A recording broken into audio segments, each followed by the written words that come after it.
Hey you guys, it's Dani, and welcome to hashtag Tarot FAQs. This lovely hashtag was started by our sweet Lisa at Lisa Papez, and I thought it would be so fun to do this VR. So I have channeled my inner Lisa, I have my unicorn sweater on, and we are going to dive in to these awesome questions. I love them. So I didn't super prepare, but I grabbed a couple of decks around me that I remembered the question, what we were talking about. So I'm going to dive right in because I don't know how long this is going to take. Let's get into it. Okay. So I have my questions here on the screen.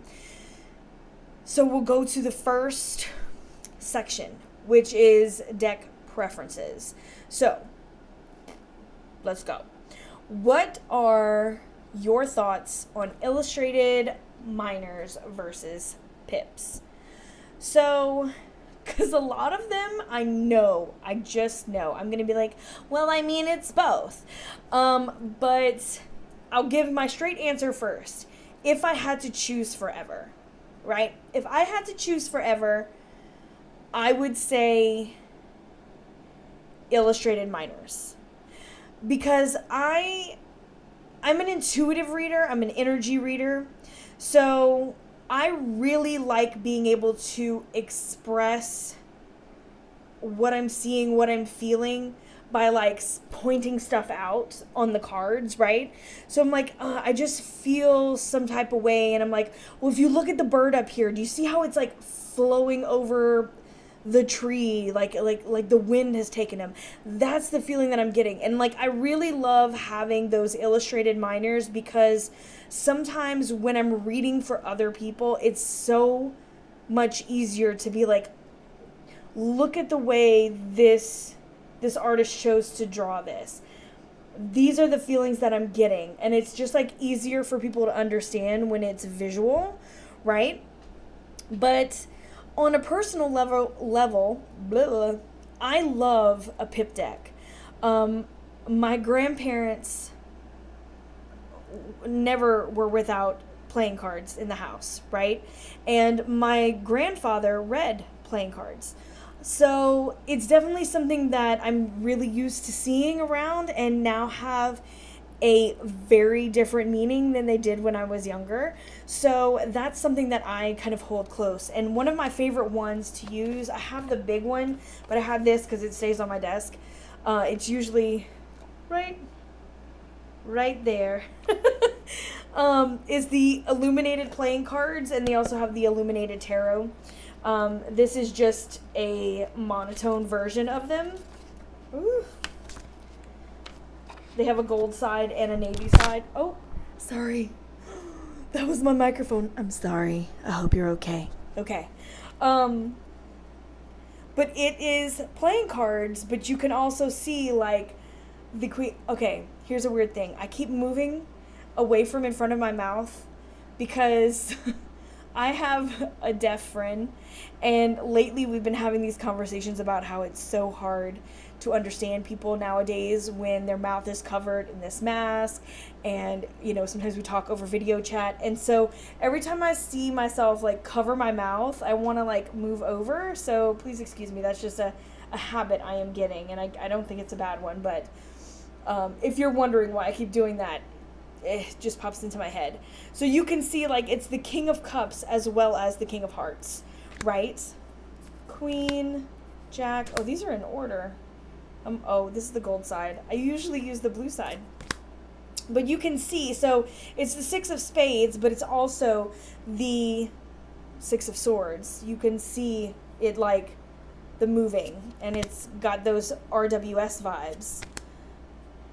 So anyway, these are a lot of fun because they take in both aspects. You can read it as... This is a bad place for my microphone. I think it's a bad place. I'm going to scooch this up just a little bit. Okay. But yeah, they're a favorite. I just love it because then you can actually play cards with them. You can play cards. I played solitaire with them the other day. So I like both. If I had to choose forever, it would be illustrated. That took way too long to answer. And I got off on a tangent, so sorry. Okay, next. How do you feel about keywords on decks? So I had to rack my brain. I was like, I feel like I have something with a keyword, but I couldn't remember what it was. But I found two. I do have two decks that have keywords on it, and that is the Wildwood Tarot. So these, of course, this is not a Dani video unless, okay. The court cards and the majors do not have keywords, but the minors do. So we have the 10 of Arrows instruction, 4 of Arrows rest,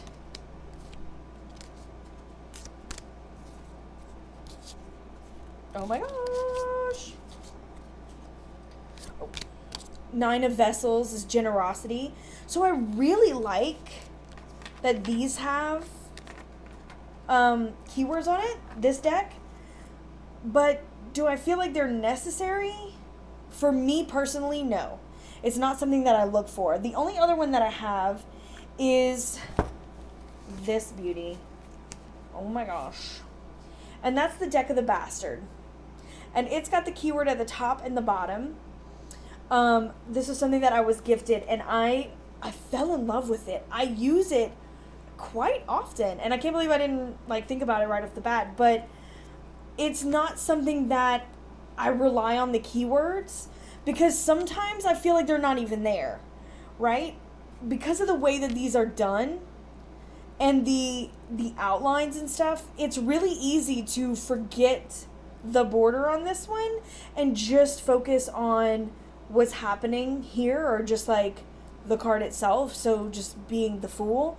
But these kind of are added in, I guess, when I notice them. So overall, I would say keywords are not something that I really look for on a deck. I won't not buy it if it has it on there, but it's definitely not a make or break thing. Unless I don't agree with the keywords, then of course I wouldn't do it. But yeah, not something I look for on a deck. Oh, I put that in the wrong bag. I'm gonna have to switch that. Okay. Oh, well, here you go. How do you feel about borders? If they're done like that, where it's almost part of the aesthetic, I really like it. But when it's, I don't know, sometimes I feel like borders hinder a deck for me. So, okay, the Wildwood, I had this right here.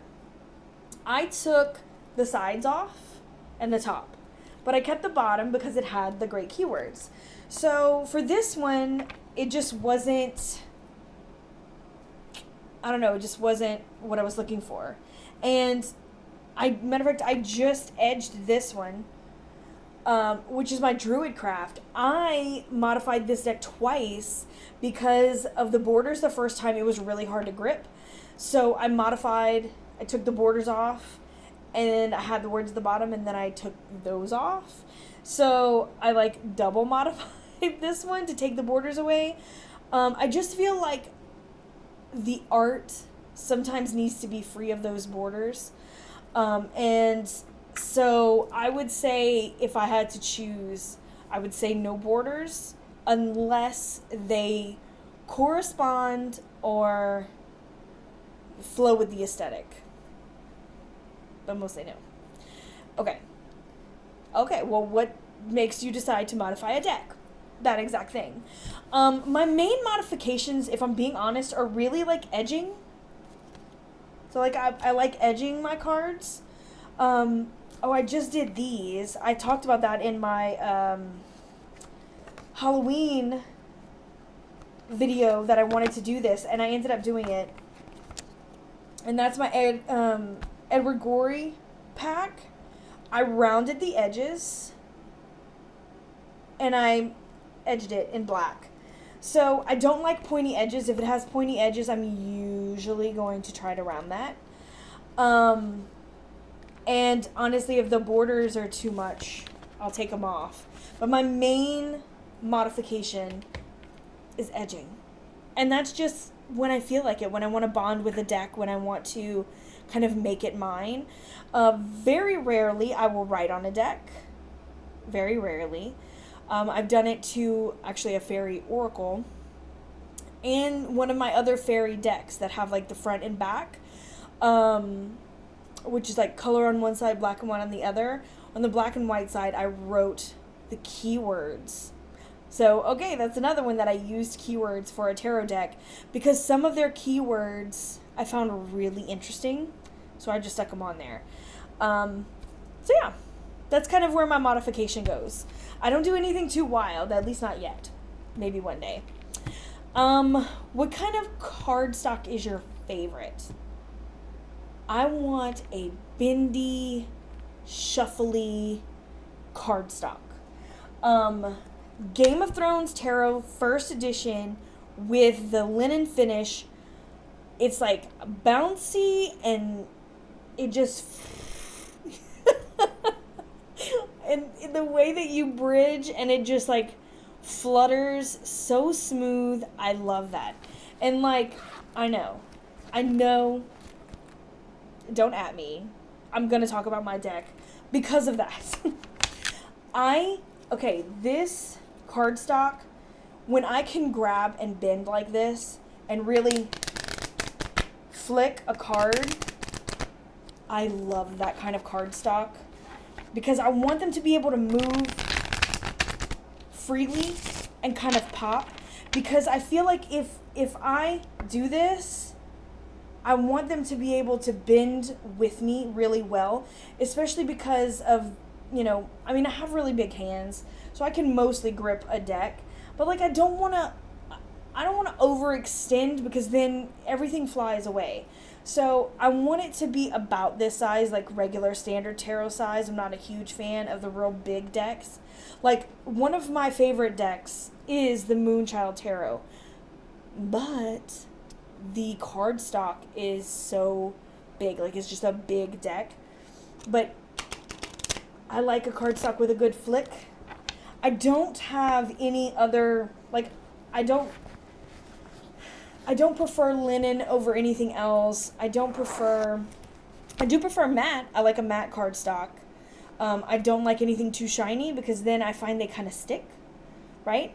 So I don't want it to stick. I want it to be able to shuffle well. I guess that's my main thing. I want to be able to shuffle that deck and just like feel it move.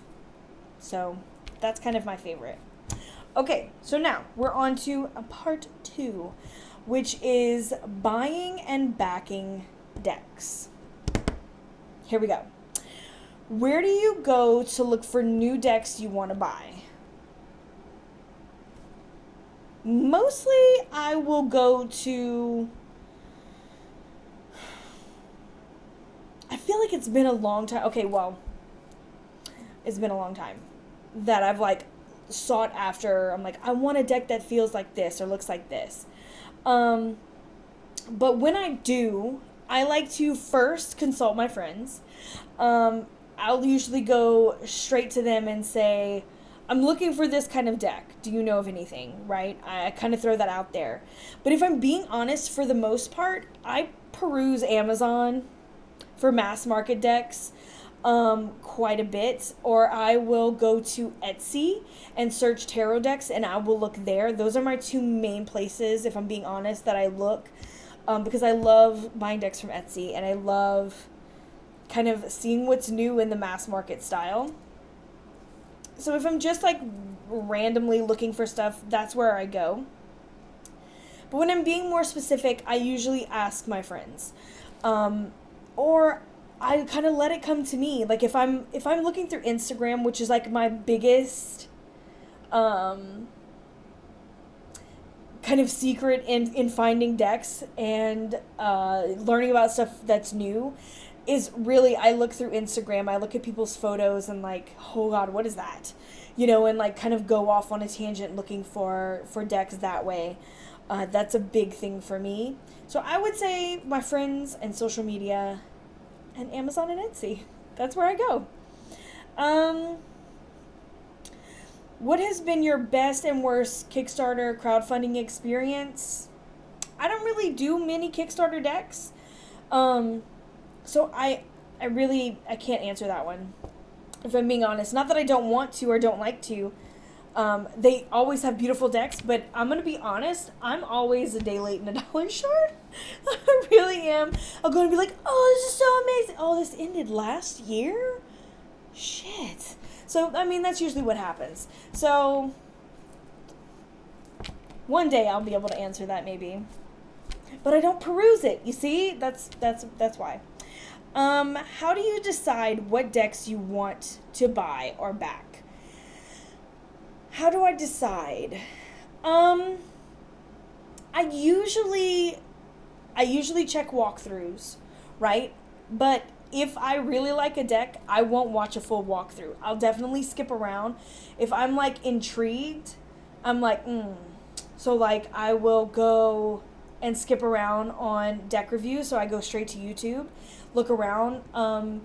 Sometimes I will pull up random images and kind of see if there's like a certain card that I want to look for. And I usually, it depends on price as well. Like, I do this thing with myself. It doesn't matter what I'm buying. Like, it doesn't matter what I'm buying. It's like, do I X amount love it, right? So, for example, let's say I have, I don't know, the Wildwood Tarot. Okay, well, it's like $40 on Amazon. And I'm like, do I $40 like it? Or do I like $20 like it? You know, like, And so if the answer is yes, then I buy it. If the answer is no, I try to see if there is someone that's maybe selling it or wanting to trade it for something, for a little lower price or something that I have. And if that's no, then I'll sit on it. Do I want it that much or no? So that's kind of what I do. I don't have a big thing. Like, if it fits in my collection, if I know I'm going to use it, using it is a big thing. I think in one of my other videos that I recently did, I talked about that too. Like, a lot of times when I go to buy a deck, I always think like, will I use this for myself and professionally? Like, will it be a used deck that I'm going to reach for? Or is it going to be something that's just for me? And if it is just for me, I'm like, will I really reach for it as much as it's worth? Right? So again, let's say it was a $40 deck. Am I going to use, if it's just for me, am I going to use it enough? You know? So I kind of do that. Because I have a tarot cabinet. And I don't want to overfill it. It was an old piece. It's under my altar. The piece is my altar. And so I have these two open doors. And if everything can't fit in there, then I have too many for me. Because that's my tarot cabinet, right? And it's special to me. And so I want to cultivate my collection to things that I really love and I really use. So a lot of times when I'm like, I really want 3 or 4 decks, right? This year I added quite a few. And I say quite a few. I've added like 6 or 7 decks to my collection this year. So I also think about, what do I not use? And I've also gotten rid of quite a bit this year. So there's that. So I think about what I'm taking in versus what's going out and the usability. And there are some decks that like I don't use, but those are mine. Like my Alice deck, my Wonderland Tarot, that's mine. I don't care if I use it a lot or not. That is a deck that's important to me. So that's kind of how I decide. Okay. How much is too much to spend on a deck? I don't know. I don't think I've ever spent over $100 on a deck. I think the most expensive deck that I've purchased,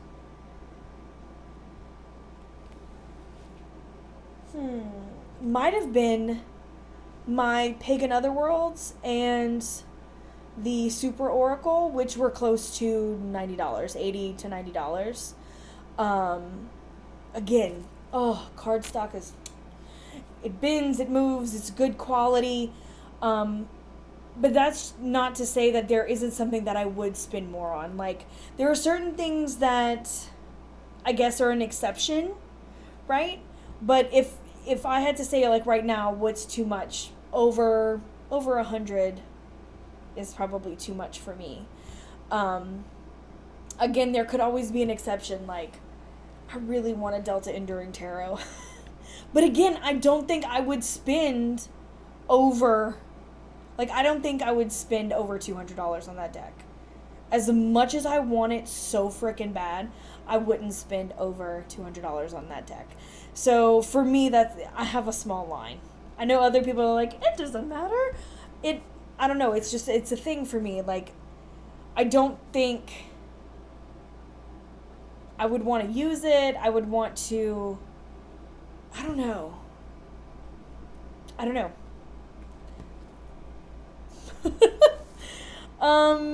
Let's see. Do you have a deal breaker card? Or do you have deal breaker cards? Cards that have to feel right for you to pull the trigger on a deck. I have to have a good tower. Or at least have to like the tower, right? I like a good moon card. It's a lot of my majors that have to be, I guess because I don't mind, because sometimes I like pip decks. So my minors, I don't really feel like I have a make or break minor. My court cards, I have to have a good Queen of Cups, because that's a cup I associate with myself. That's a big thing for me. So a good Queen of Cups. The Tower, a good Death, a good Moon, good High Priestess. Those are like the key ones that I kind of check out. I don't think there's any that are a deal breaker per se. Like, again, I have to at least like them. You know what I mean? If I hate it, then I probably won't buy that deck, right? Because I am very particular about what comes in and goes out. So, like, there have been decks that I've gotten and I'm like, it's not working. Had to let it go, right? So those are kind of my main decks, my main cards. Excuse me. My minors, nothing in particular. Next is reading style. All right. Do you have a daily practice? If not, when do you read for yourself? I used to have a really good daily practice, but I have just kind of fallen off the wagon with that. I would still say I do a few times a week. I just don't do it daily like I used to, but I'm definitely wanting to get back in that habit. Like I said, I usually read at least once a week for me, minimum. Minimum is what I do for myself. I usually do spreads on new moons, full moons. Usually on every Sabbath I do it. Especially year ahead spreads for my birthday and for the beginning of the year. I kind of do some bigger spreads for myself. So, at least once a week. What's your go-to shuffle style?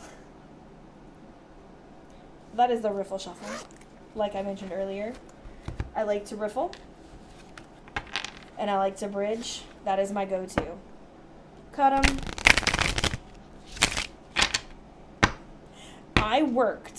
Let me tell you, I worked so hard as a kid to learn how to do this. Okay, so, little story. My grandmother had 14 siblings, right? Most of them were girls, and when I say most, I mean, like, I'm pretty sure it was 12 out of 14 were girls. And out of those 12, probably, except for the ones that moved away, so I would definitely say a good 8 out of those 12 got together twice a week, every week. They played cards on Wednesdays, and they played cards every weekend. And then when we'd go to the sisters that lived out of town, we would spend all night, all day, either fishing or playing cards or both. So card games were a big deal from the time I was a really, really little infant baby, right?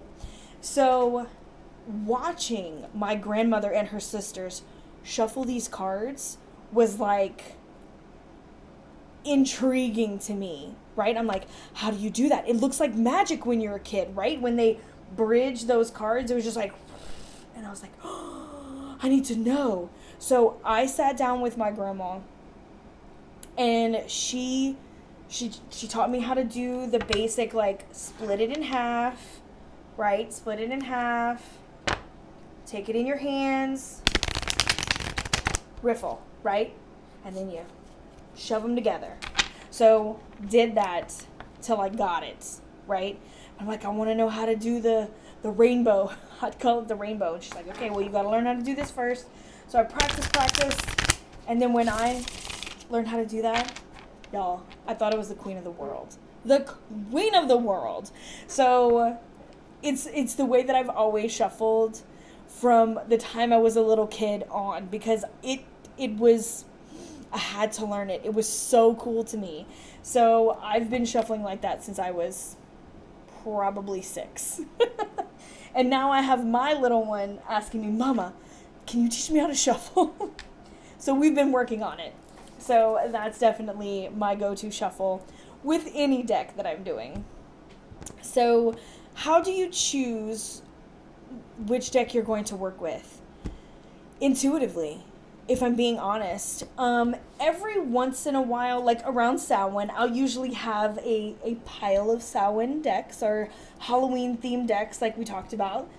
And I'll usually pick from those, as well as pull in intuitive. I open my cabinet and I will just kind of let my intuition guide me.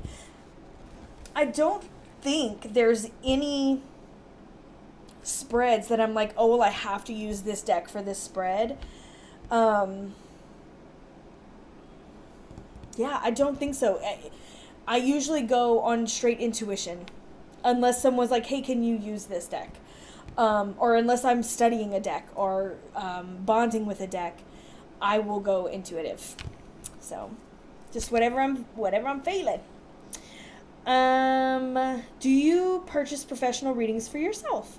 Every once in a while I do. But I do have some really great friends that we kind of touch base every once in a while and be like, hey, could you pull a couple of cards for me? You know what I mean? But yes, I have, and I like to do that at least once a year, is kind of purchase a reading from another reader just to kind of get that other energy in and hear for myself. I think that it's important, at least for me, to take in that energy and not just kind of sit in it myself, because sometimes I feel like there are corners that I'm missing or things that maybe I'm, whether it be consciously or, subconsciously ignoring, right? That I really feel like it's important to hear. So, yes, I do. Do you use tarot for anything other than divination? Yes. I use it for altar cards, for spell work. I have a couple of spells that I use tarot specifically for. I use them as kind of inspiration, sometimes with art.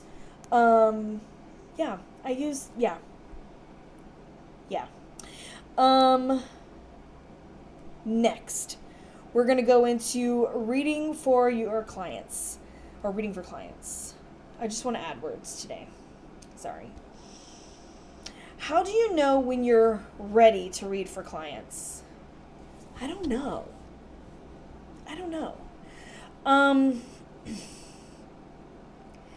I think it's just one of those things where you have to feel confident in your ability to interpret, right? Whether that be, like, for me, again, I always say, like, I'm an energy reader.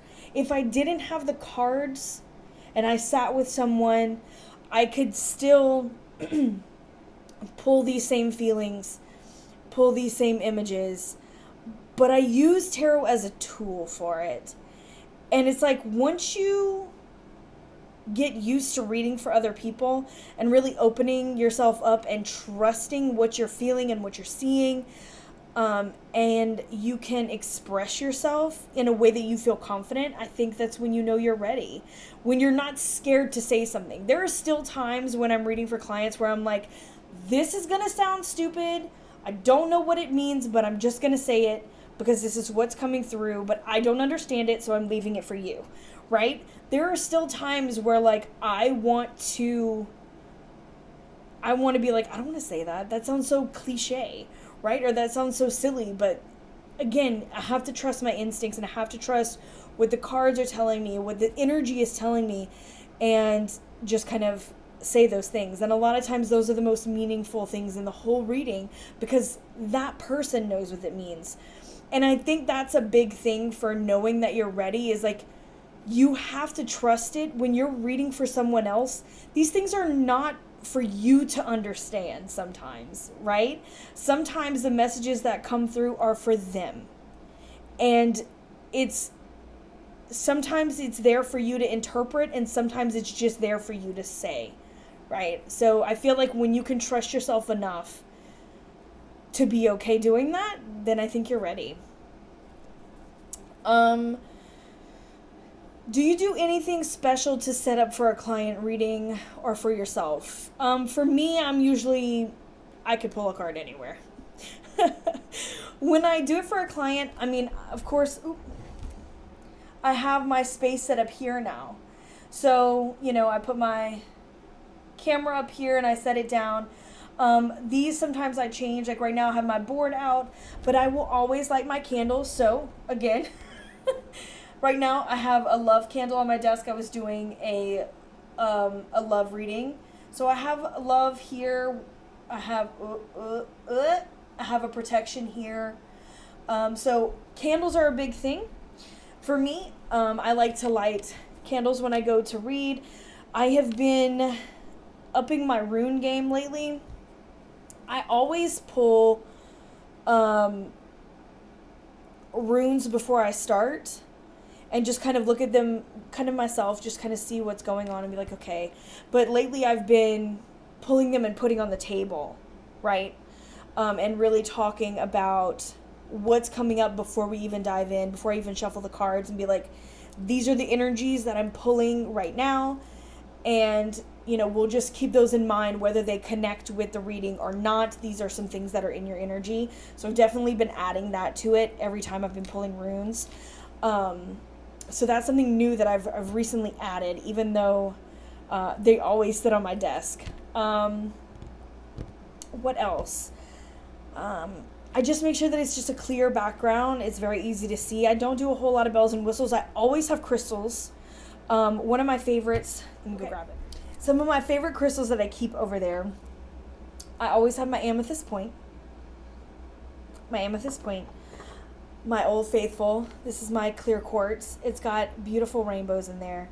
Wonder if you can catch it. That sun is literally gonna catch me in there. I mean, it's gonna catch me later in this video. It's hard to see. Anyway. I have my clear quartz that stays with me. I have my Super 7, which sometimes look like a big turd. It's okay. It's okay to say that. I'm not offended. It has, again, Super 7, so it's got 7 types of stones. You can kind of, boom, look at that. It's very red on top. It goes purple on the bottom. There's all kind of goodies in here. Doop. So yeah, that one. And then the last one that I keep around is my Merlinite. But most of them are to kind of balance energy and to pull in energy and help me kind of connect. So crystals are a must. Candles are a must. Clear, open space is a must. So that's that for that. That's that for that. What next? Okay. Well, we're almost done, you guys. Okay. If I can find my space. Here we go.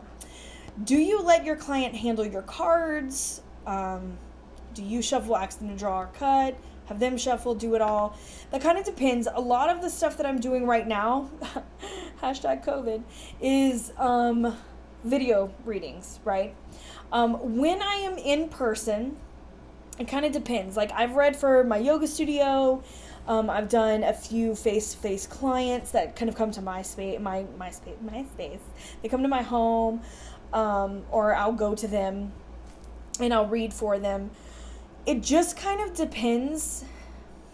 If I know them, sometimes I will have them shuffle the cards.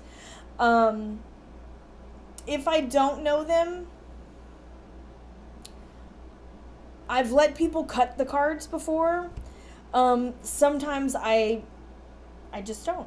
It just kind of depends. If I feel the need for them to touch them and cut them, then I'll do so. It's not, I don't have a like, don't touch my card policy. As in, like, I'll allow, I'll ask you to do so, but I do have a don't touch my card policy. Like, I don't want you to just like, you know what I mean? Like, come in and grab. So that kind of depends on the situation. Do I let clients shuffle, and do I let them cut the cards? Sometimes. So yes. Are there any questions you would refuse to answer for a client? I have a list of ethics. I have it posted on my Etsy site, where you book a reading. In every listing, it has a link to my ethics, because I am not a licensed counselor. I'm not a legal professional. I'm not a financial advisor, right? I am a tarot reader. I am an energy reader, period, right? Those are the realms that I kind of stay in. Third-party readings is not something that I do. I feel like that's an invasion of someone else's privacy. I can read your situation around a relationship, right? What I feel is coming in when they're in your energy. This is what it feels like. These are the things that I'm getting, whether there's blocks or things like that. That's all part of your energy, right? But I'm not going to invade someone else's energy that has not given me permission to be like, is he talking to her, or is he, is she cheating on me? Is she like, I'm not going to answer those questions, because number one, it's an invasion of privacy, and two, just because it feels like there's deceit doesn't mean that I know exactly what that deceit is, right? And I'm always very clear when it comes to stuff like that. So there are certain things that I won't answer. The pregnancy thing is a big touchy subject for me, and that's something that I don't like to get into. But again, I can read the energy, and I'm going to be as honest as I can, but I always put that out there as like, I am an energy reader. This is what I'm reading. I can't be those licensed things for you, and I'm not going to invade certain areas of privacy. So I don't know, that's kind of hard. It's like whatever would come up. But I have to be honest, I don't have, and have never had, knock on wood, clients that I've had issues with that. You know what I mean? Everybody that I've had thus far has been so respectful when it comes to ethical things, So that's always good. Do you have any advice for people who want to start reading professionally? I'm going to go back to what I said with if you're ready. Trust yourself. Read for others. Read for yourself as much as possible. Some people say, oh, don't read for yourself. You're not going to be honest. But that's where you need to start, right? You need to be able to be honest with yourself. Like, can you be blunt, and can you be truthful with yourself first, and then with people around you, right?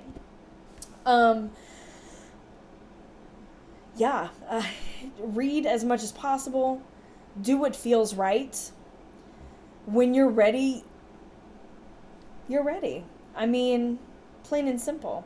If you feel you're ready, then you're ready. I don't know. There's a reader for everybody, I guess, is the bottom line. You know what I mean? There is a reader for everybody. So why not? But having said that, like, can I just put a caveat on that? Where it's like, just because you read tarot, like, you don't have to read professionally. And I feel like that's a bit of a misconception. Oh, well, I'm getting all these tarot cards. I mean, I guess I'm going to have to read professionally. Otherwise, I'm wasting my time. Like, you don't have to do anything, right? You can put them on a shelf. You can take them out and look at them. You can only read for yourself if you want. Like, you don't have to read professionally if you don't want to. And I think some people forget that. They're like, oh, well, I really want to do this. But then when they start reading for others, they get uncomfortable. And it's like, well, you don't have to if you don't want to. And if you do, if that's what you really want to do, then go for it. You know, only you can tell you when you're ready. And like I said, there's a reader for everybody. Your vibe is yours. You know, same thing as, sorry, my lips are so dry and I have nothing to drink. Okay, so like, I talk about this quite a bit, especially at the beginning when I was first starting YouTube. It's like, what do I have to add? If I'm like talking about a deck, let's say I'm talking about a deck, 12 other people, probably, if not more, have videos about this same deck, right? They have same deck, same thing, over and over and over again. Only it's not.